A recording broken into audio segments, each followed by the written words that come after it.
Welcome to episode 143 of Stageworthy. I'm your host, Phil Rickaby.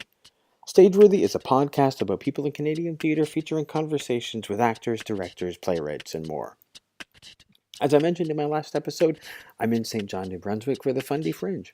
I start performances of my play, The Commandment, on Tuesday, August 21st, and I'm super excited to perform this play at a new Fringe. As I travel, St. John now, Halifax next week, I'll be talking to people at the Fringe festivals I'm at, so look forward to hearing those interviews. Also, on the Saturdays, watch for the Fringe roundups from both the Fundy and Halifax Fringe festivals. If you want to drop me a line, you can find Stageworthy on Facebook, Twitter, and Instagram at StageworthyPod, and you can find the website at stageworthypodcast.com. If you want to drop me a line, you can find me on Twitter and Instagram at Phil Rickaby, and my website is philrickaby.com. My guest is James McClure. His play, Glass Closets, premieres at the Fundy Fringe Festival starting August 21st.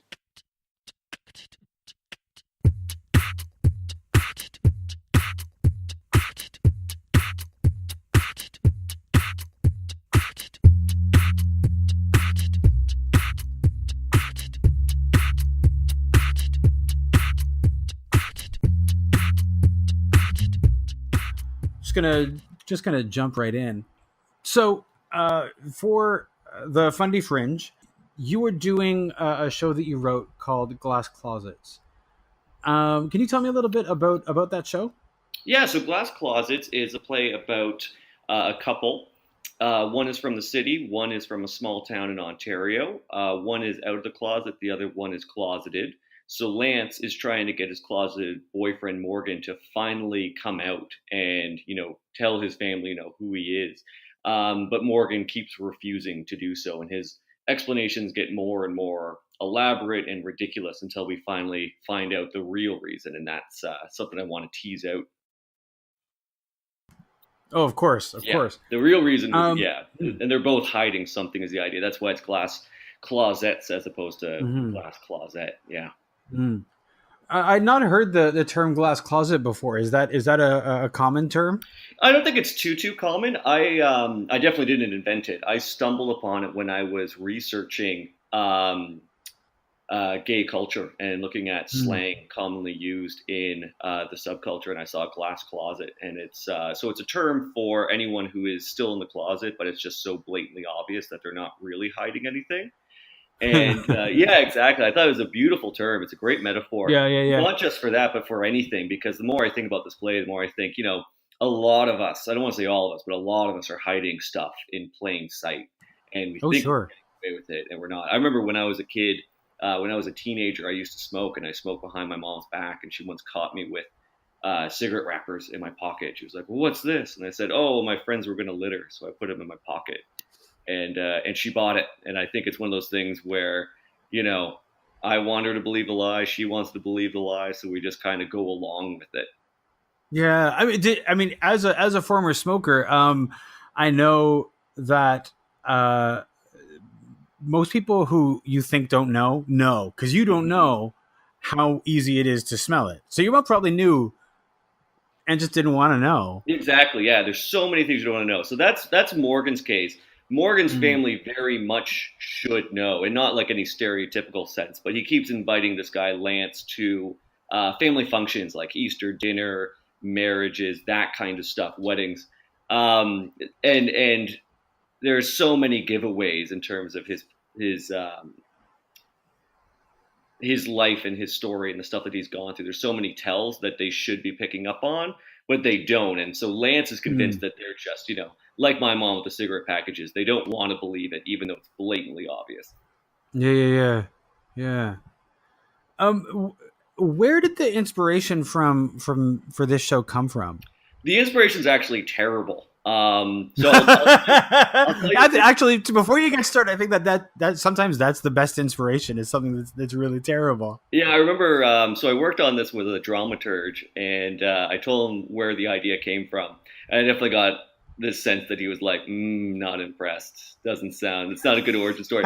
So I'll tell you why I decided to write it after I tell you the origin story. But the origin story is just okay.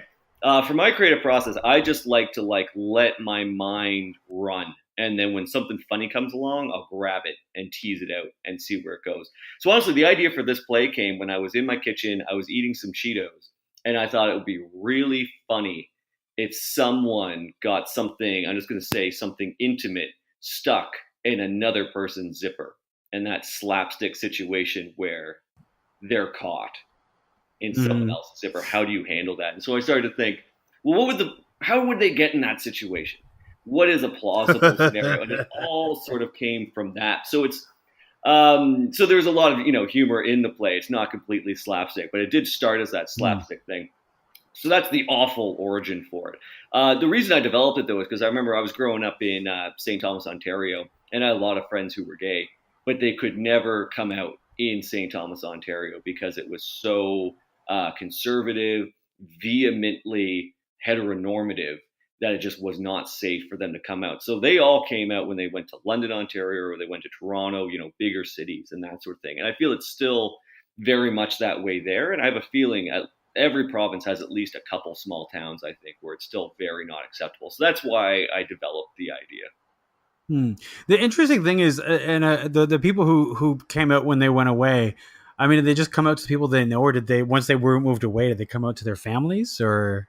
Yeah, their families as well. Some, at least one had come out to his family beforehand, so it was kind of like the family, I think, said, it's probably in your best interest if we can kind of keep this low key until you leave the community, because they know what it's like there and they don't want to see anything bad happen. Right. Which is just, so many layers of awful, where we're kind of complicit, but it's with good intentions that they try to hide these secrets. Yeah. And I don't really know. So they were friends of mine. They're Facebook friends of mine. If I saw them on the street, we definitely recognize each other, but I wasn't actually there for like their coming out or anything. So I don't know if it was like a big thing where they kind of like told everyone, and this is before Facebook when they came out too. So they couldn't make it that kind of event, but it was definitely one of those glass closet moments where it's like, well, yeah, we all kind of figured, right? But yeah, some people didn't. And the people who didn't were mad. Like I remember one guy, and it was awkward because again, it's another one of those types of friends. Like it's not a real friend, but it's someone I see in high school quite a bit, and it's a small town. I remember one guy was just angry, just irrationally angry over this. And I thought, wow, what a weird thing to get angry about. Yeah, but in those small towns, that's in those places where it's not an acceptable thing. I mean, anger is a thing that happens. Not to excuse it, because it's not excusable, but it's like that's the reaction. And it's funny because I think that that kind of anger often is based in misogyny, because the person who is feeling that anger is suddenly angry that somebody that they know might have looked at them in the way that they may look at somebody that they are interested in. Yeah, I hear that. Yeah, I definitely think that's common. And this one person in particular that I'm thinking of, he was a strange case because it was at a party when he found out. And he said, I can't believe that guy's gay. When people used to pick on him, I stuck up for him and told him, no, he's not gay, and stuff like that. So he felt weirdly betrayed that he, as far as he saw it, went to bat for this guy. And then what he went to bat for turned out to be false. So he, under a false pretense, stuck up for him. So it's another one of those like sticky situations where it's like he did the right thing defending this guy, but he did it for all the wrong reasons. Yeah, absolutely. And that's how messed up small town can get. Yeah. Well, yeah. So you told me about the quote unquote horrible origin of this play, Glass Closets. But what is it that stood out for you about this scenario that made it grow into something more than just a slapstick moment? It's definitely like looking at the emotional development of the character. So we go in and we are told that one character is living a lie, but then we find out every character on stage is living a lie. And I like when you can have that kind of thematic unity, different shades of the same theme. And I think it's a theme that resonates with people, because if we're not living a lie to some extent, then we know people who are trying to fool us or fool themselves or fool everyone. So I was really interested in that development. And then there's another twist. So we find out what finally makes Morgan come out. But then there's another twist with his boyfriend, Lance. And his boyfriend, Lance, is hiding something that's even more devastating than Morgan's revelation. Yeah. So that's what I really liked. I like playing with that. And the fun thing about those sorts of themes is that you don't want to be like M. Night Shyamalan and just like have a huge twist at the end you don't see coming. So I had to tease it out.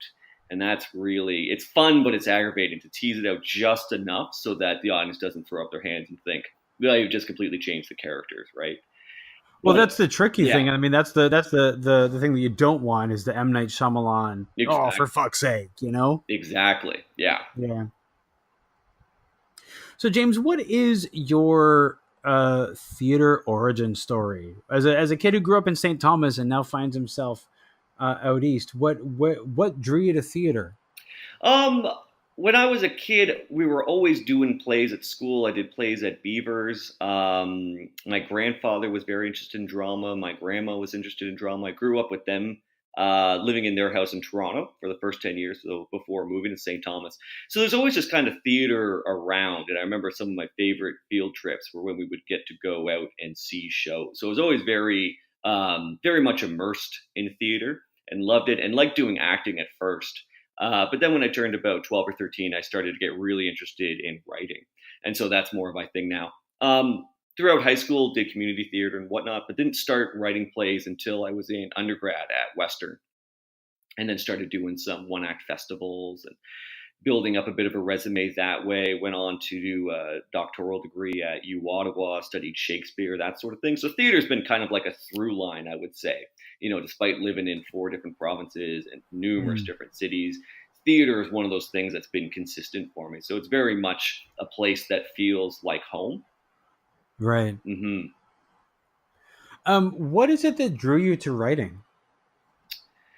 That's a really good question. You know, I think it's just having that wandering mind. You know, when I was young, I would just do really weird stuff without any idea of like why I was doing it or where it was going. So I remember when I was like, I think it was 11 or 12, and my sister she wanted to record something on a blank tape.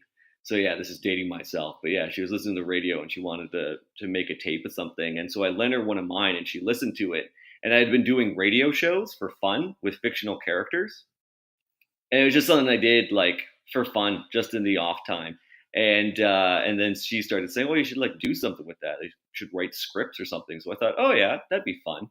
But I think if that had never happened or if no one had noticed me writing, I think I would just be like in a room somewhere writing just for myself, just because it's an obsession, you know, just can't not do it, I guess. Well, it's interesting because I know, you know, for me as a writer, I think some of the earliest things that I wrote were plays, and like when I was a kid, and that sort of like led to my default when I'm having an idea is this is a play. Mm-hmm. And if it's not, I find out a little later after I've tried to make it into a play. Was writing like for theater your thing, or did you write like short stories and other things like that? Oh, all kinds of stuff. Yeah, all kinds of stuff. Started with short stories actually, because when I was in the 8th grade, I got, you know, heavy into Edgar Allan Poe, Stephen King, that kind of stuff. So horror short stories were just great for that mindset back then.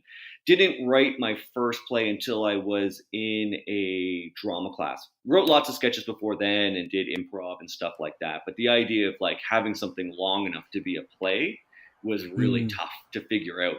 And now looking back, it's funny because I can kind of figure out where I think something should sit. So I still get lots of ideas. But like you said, you know, you have one idea and you're like, well, that's definitely a play. That's a short story. Yeah.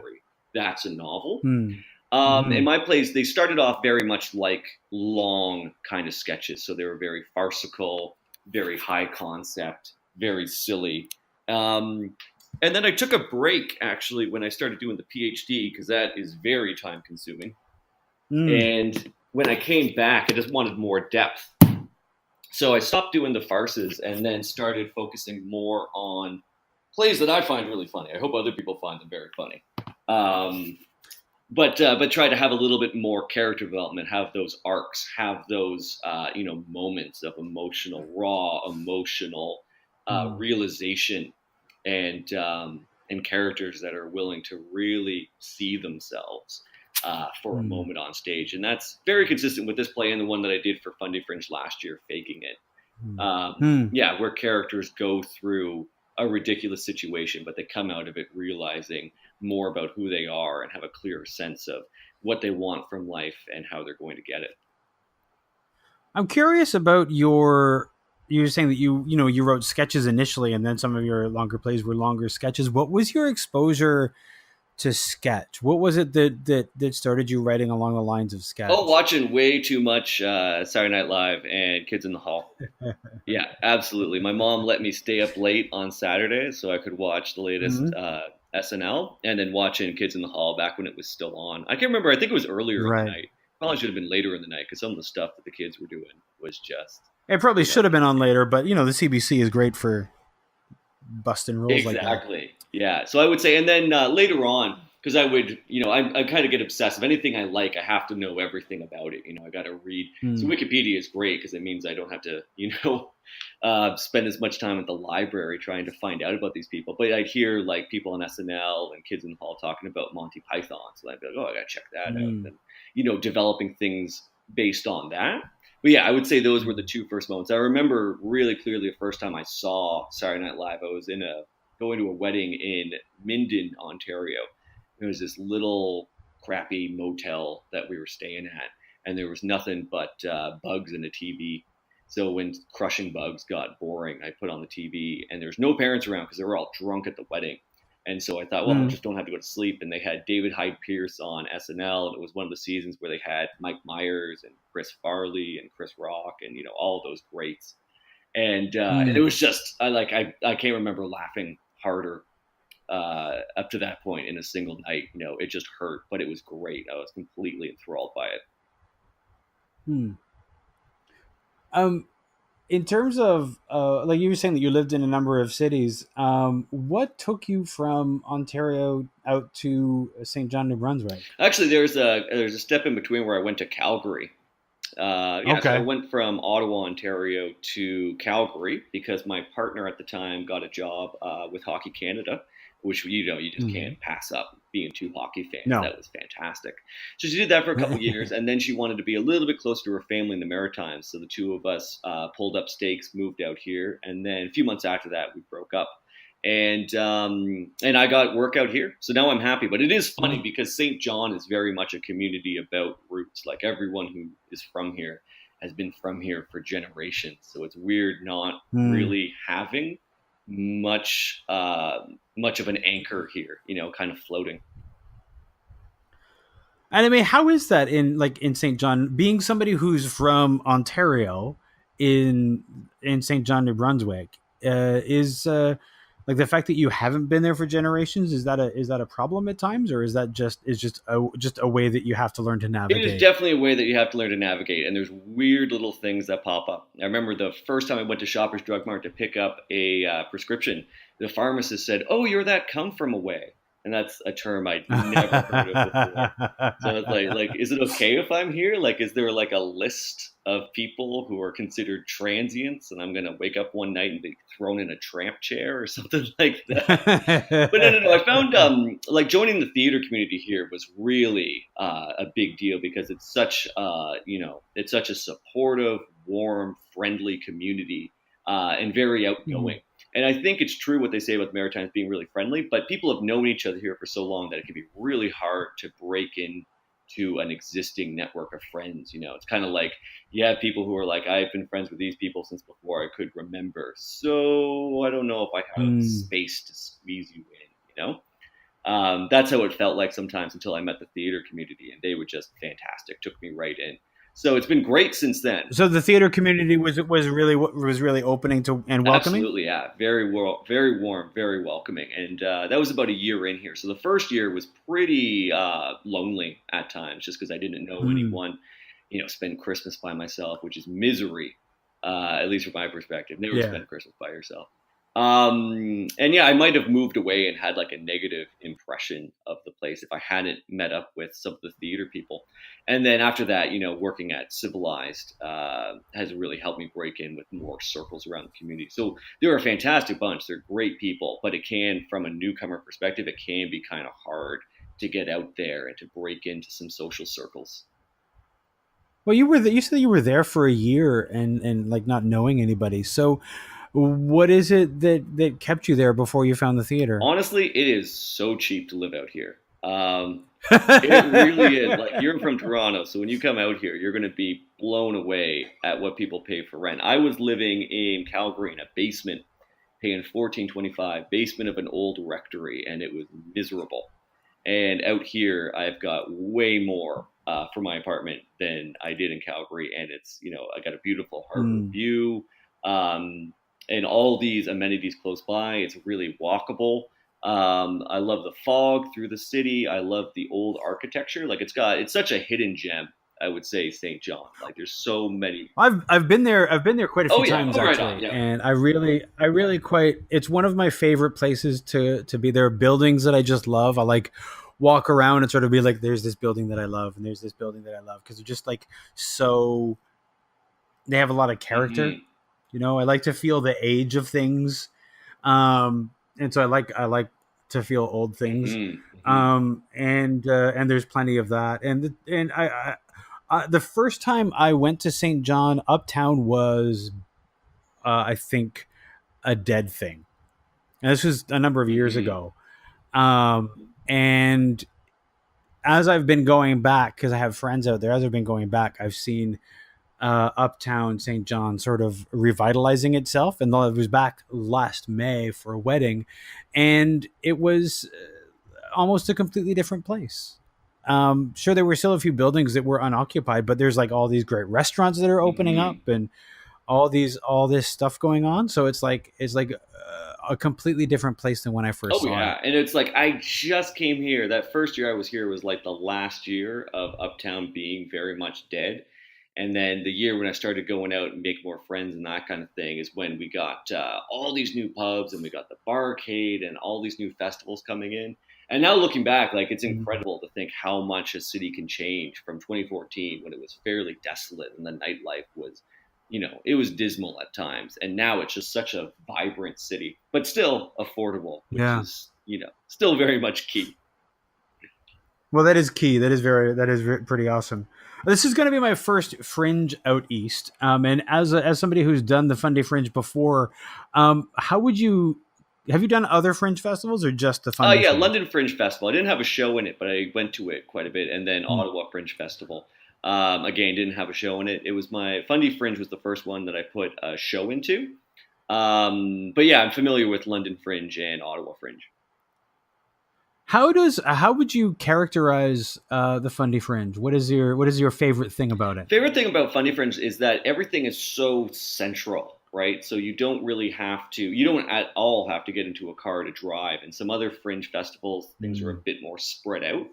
And because of that, it's harder to see all the shows, but it's also harder to hang out. And I remember, so this will be my third Fringe, and every Fringe I've been to, it's almost like when you see the Olympics and you see the Olympic Village.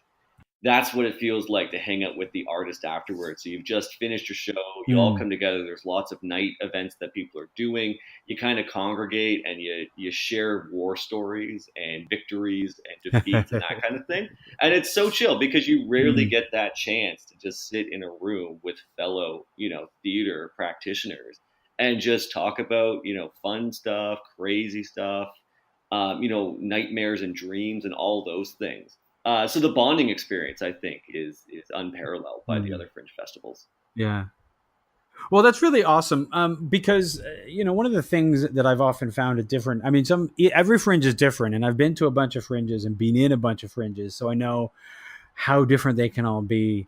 But at some of them, I find that there aren't enough opportunities for just like hanging out with other artists. Without the need to feel like you're promoting your show. I've always felt like in the Toronto Fringe, for example, the Fringe tent or the postscript or whatever they're going to call it next year is, although it's supposed to be like the beer tent, a place to relax, everybody sort of feels like they're on and talking about their show and talking up their show and that sort of thing. And I've never quite felt like it's as much of a hangout place as it maybe should be. No, I hear that. That reminds me of one time in the first time I did Fundy Fringe, I was down on the street and I recognized one of the performers from a one-person show. So I went up and was like, "Hey, man, I really like your show." And he's like, "Oh, cool. Hey, check out this button, man. Who do you think wore this button?" And he was just looking at this tray in this thrift store, all these different buttons. And we sat there and just like wondered what these, bygone events were and these weird group memberships and stuff like that. That was super chill because neither one of us were trying to sell anything. We were just, having that kind of moment. Yeah. So I get what you're saying. Yeah. As somebody who's about to be doing the Fundy Fringe for the first time, I'm always curious about flyering at Fundy Fringe. Because at the Toronto Fringe, for example, one of the biggest and most important things to do is flyering lineups. And yet there are other fringes where people don't really line up. So you don't really flyer the lineup. What do people do at Fundy? Are you flyering lineups? Are you going to the market and flyering? I see a little bit of both. It's really whatever you want to do. I got advice from someone who did a bunch of fringes across the country, and she said it's way better to just go around the community and try to strike up a conversation with someone. And if you feel that rapport, then give them the flyer, as opposed to doing the lineups and then seeing people just chuck it in the garbage right afterward. So trying to go out there and actually, sell the show by selling yourself and getting them interested in you as a person and as an artist and that sort of thing to build that rapport. So that's what I do. And then my play obviously has like a very strong gay theme. So we're going to be doing Pride this week. My cast, getting out there. Nice. So finding those interested audiences. But no, there'll still be some people who, like, especially after the big tease, will be outside the door, kind of like a gauntlet of flyers, and everyone getting out of the auditorium is going to get a here you go, here you go, here you go, that sort of thing. I don't know how they do, but if it works, it works. Yeah, I don't know. I probably will cast around and see what works for me. I mean, I'm sort of old school, and the flyering the lineup is a tried and true. And that's worked in other places. Oh, except like in Montreal and Edmonton where nobody lines up. But it's always interesting to sort of see the culture of a fringe. There's only one city in Canada where I've ever been told while flyering, "Oh, I'm not going to see your show." Really? Wow. What rude place was this? That was actually the Calgary Fringe, and people basically made their choices and would not be swayed. And like I had somebody like hand back my flyer and say, "Oh, save the tree." And I was like, the tree's already fucking dead. It's a flyer. Wow. Just, you want to be like, listen, this transaction is much easier than you're making it. All you have to do is accept the flyer that I'm giving you, hold it in your hand. And once I'm gone, I don't care what you do with it.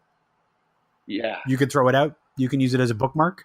You don't have to look me in the eye and say, "Oh, I'm not going to see your show." Yeah. Wow. That, I'm so mixed on that. On the one hand, yeah, I mean, dick move, still unnecessary. On the other hand, though, I'm intrigued by the fact that they were so passionately not seeing this play, because I think most people are non-confrontational by default. And that person was just like, I need to make this known that I will never see your play. Like, wow.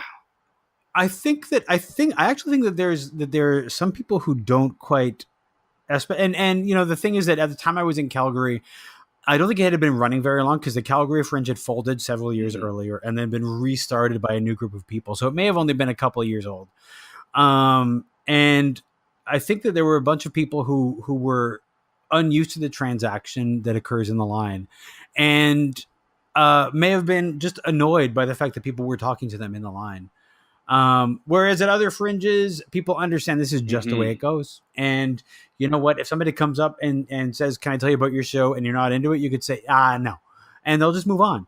But you don't have to let them go through their pitch. Yeah, no kidding. Yeah, or save the tree, which is like getting a roast beef sample from Costco and saying, "Could you glue this back on the cow?" I don't think it tastes good. I know. That was like the strangest thing to be told was save the tree. I was just like, I don't understand how you could think that's a thing to say. Yeah. And I mean, what is the hub like at the Fundy Fringe? Because as somebody who comes from some other fringes in Toronto, the fringe tent or the beer tent can feel a bit like sometimes if you don't have a show or you're not in the in crowd that you're not welcome. And so sometimes it can feel a bit like that, or it's for the artists, some people feel. And whereas in Edmonton, the beer tents are very much for the patrons. Artists don't go there except a flyer. There's a dive bar down the road called Steel Wheels, and everybody goes there. What is the hub? You're talking about how the camaraderie and the artists, but are you hanging out with artists? Are you hanging out with patrons? What's happening? A little bit of a mix. If the patrons are already, sort of down with the theater community, then they'll definitely be there. We don't turn away the, regular patrons who just see like 1 or 2 shows a week, but they're probably less likely to come. I don't know, maybe they'll think it's awkward or something like that, but they would be more than welcome if they want to like hang out, check out the events, that kind of stuff. They would definitely be welcome, but you'll see a lot of people who aren't doing shows because they've done, main stage productions with St. John Theatre Company, or they've done some of the studio series, or they're with the KB Players. Lots of people who do theater around here will definitely be hanging out. Some of them will be volunteering, and some of them will just be hanging out because their friends are also in shows, or some of the local acts. So you'll definitely, I guarantee you'll see a lot of people who aren't actually doing the Fringe thing this year, and they're totally welcome. Same as like the artists are, more than welcome to like mix and mingle with them as well. So I would say there's definitely that sense of integration. But I would definitely love to see more of the audience come out. If the audience wants to come out for like the open mic or for the board games and stuff like that, if we put a hat out so they can chip in, and there's a bar so they can buy some stuff, I'd love to see some more of the regular public come in so we can get, their feedback and what they think of the fest, what they like, what they don't like, mind their brains, basically. Yeah. Find out what it is. Yeah, you got to market, right? Absolutely. Is you're talking about the people from other theaters. Is there a lot of support behind the Fringe from the theater community at large? Sure. Yeah, absolutely. Out there? Yeah. That's good. That's at all different levels. Yeah, I see people from all the different theater groups. They come in. People from outside of the St. John theater community. So people from Fredericton, people from Moncton will come in. People from Nova Scotia will come in. People who used to be part of the St. John theater scene that have moved away will sometimes come back. That's the great thing about Maritimers, like they never really leave. They always are just kind of like away for a bit. And then, like the tide, they'll come flooding back in for special events like this. Nice. What is, your Play Glass Closets, I see, was developed at the Playwrights Atlantic Resource Centre's Playwright Colony. What is that about? So that is an annual event where they choose, I think it's between like 8 to 10 scripts. So they get an ad out there letting people know that they're interested in, or that they're calling for scripts for the colony.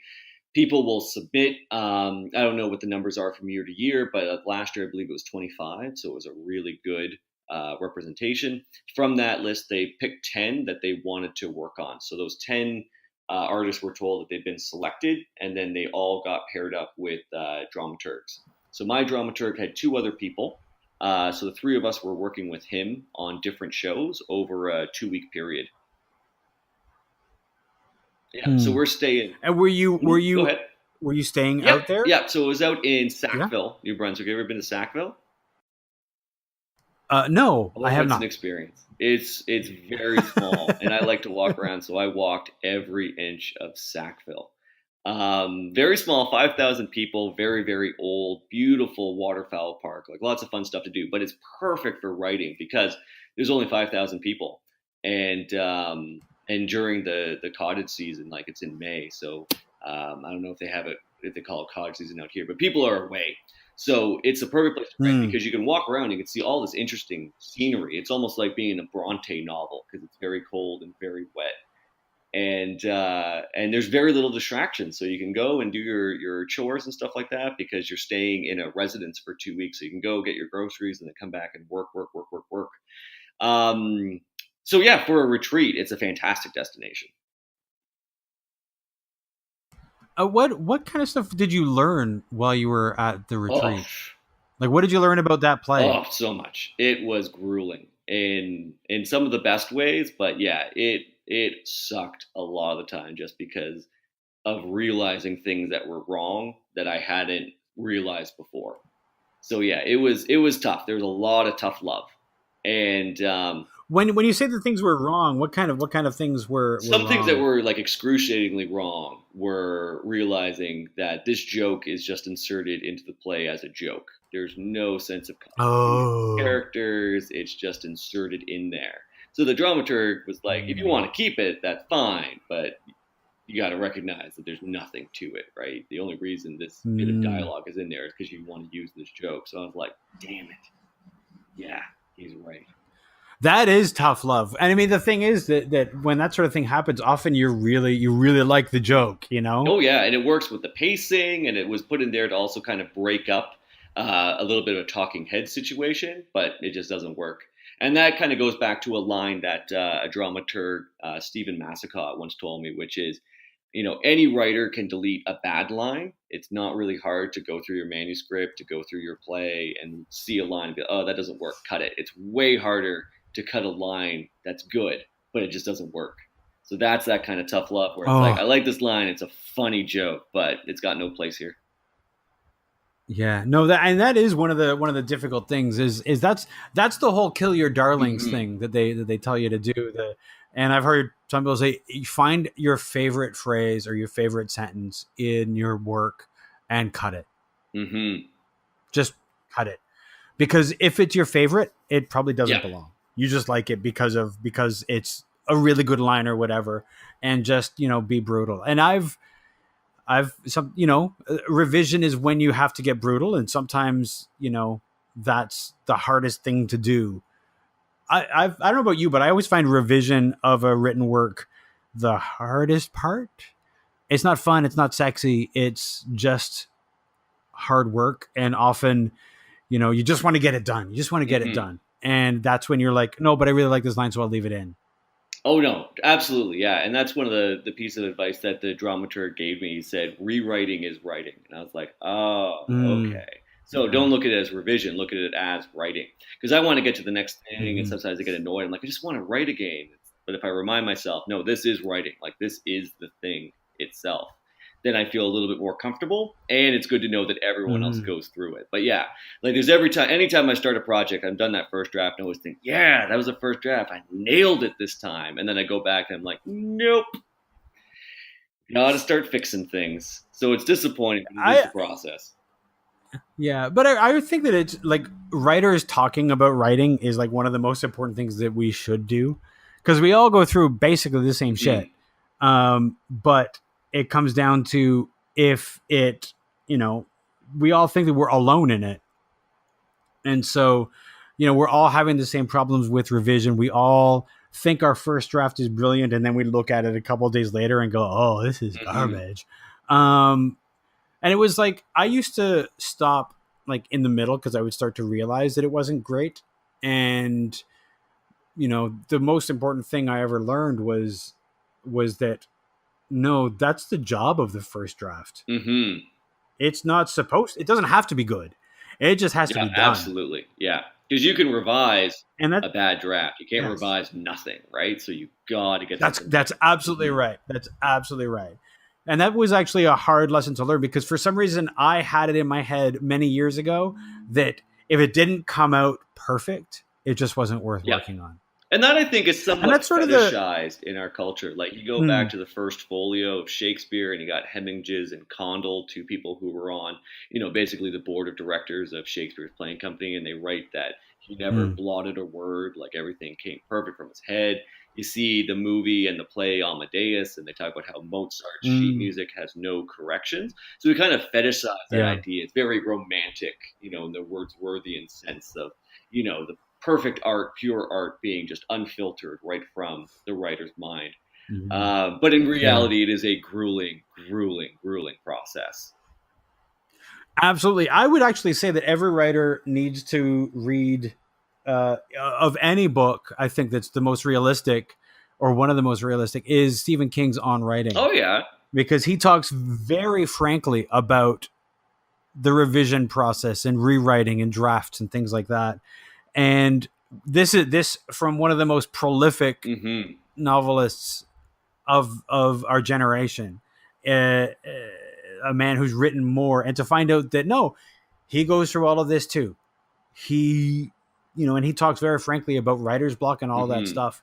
And so it's sort of always good to hear, like, if that guy goes through this stuff, I think we're all okay. Oh yeah, that's like that moment when it reminds me of the Greek tragedy where Heracles is dying and he's like, well, or it might be the other way around. I think Heracles is dying and he's like, well, even Achilles, the best soldier ever, had to face death, so I can do it too, right? There's the same sort of thing that even if the great authors of, there's no one, I don't think anyone in the 20th century is more prolific than Stephen King. I think he might top the list. Yeah. So if it's hard for him, it's hard for all of us. Like, I love that, being able to look at them as human beings. And I got to check that out. I've seen like the Buzz or the Mental Floss, like 10 great quotes on writing, but I haven't actually read the whole thing. I'd check that out sometime. It's interesting because it is kind of a mix of biography or autobiography and sort of writing manual. It sort of covers both. And I know people who were like, they read it and they were like, oh, I kind of stopped at they got to the biography stuff after the biography stuff was done, because the writing stuff was boring. I was like, no, the biography stuff was fine, but God, that all the stuff he wrote about writing, that was the real meat. Oh yeah. Well, that's what we want to know, right? Like, what's the secret? That's what everyone wants to know. Anytime I've been to like a panel or something like that, first question is always, do you work for a living, or is writing? We want to know. And if the answer is you write for a living, then we want to know what the secret is. But there is no secret. There's only advice, right? Any writer I've ever talked to who's independently doing it has never been able to tell me what the secret is, because you work it, and it works out or it doesn't work out. But they can give you lots of great advice. So yeah, I want to check that out for those gems. Those things. Yeah, absolutely. If that dramaturg kind of told me that rewriting is writing, if Clyde Ray, who's a local poet in St. John, he once told me that you have to fall in love with the process. That defines success. If you can find a way to love the process, you'll be fine. And Stephen Mascott telling me that you've got to, a good writer can make that tough decision of cutting a good line that just doesn't belong. If it weren't for those gems, I might have, either given up or just been self-indulgent, which in some ways is worse than giving up, right? Because you're not improving. True. So, Fundy Fringe is just a couple weeks away as we record this, and I'm curious, what is it that you are looking forward to learning when an audience first sees this? I'm really interested in some of the stuff that I disagreed with Don Hanna about. So Don Hanna was the dramaturg that I worked with, and the script is just so much better than when it came in. So I'm indebted to him for that, for really helping me make it something that was just above and beyond what was on paper when I got there. But it wasn't easy because I fight for everything that's in it. And some things I did change because I got convinced that he was right. So it was like, yep, no, you're totally right. That's got to be different. That's way different. I think I changed 90% of the material. So I'm really wondering about that 10%. I got to go in there as impartially as possible and think, based on this audience reaction, was he right? Should I get rid of that extra stuff? Should I look at this as something that's close to being that finished product that I want to, stage again and again, or is it still very much a preliminary draft? So it'll be interesting. That is interesting. Also, isn't it great that there is a thing like Fringe that lets you find that out? Oh, absolutely. Yeah, absolutely. Because I think writers, because we do think about things so damn much that sometimes you just need an audience in there who'll be like, oh no, it's fine. It's fun. They don't care. Well, you'll never actually know until an audience reacts to it. Oh, yeah, absolutely. No, absolutely. And it was funny when we were doing the colony, for the second week of the colony, we brought in actors. So union actors came in and read our scripts. And I remember talking to one of them about my play. And I was like, I've cut a bunch of stuff and I'm a little bit worried about cutting more. And he said, hey, no audience has ever complained about a play being too short. That is an excellent point. Yeah. No one's like, I really wanted to sit in that auditorium for an extra hour. No, that is so true. That is so true. Well, James, I want to thank you for talking with me today. It's been a lot of fun. And I will see you in St. John. Yeah, likewise. Yeah, shoot me an email when you're in town, man. Love to go out, grab a beer with you, help you get situated.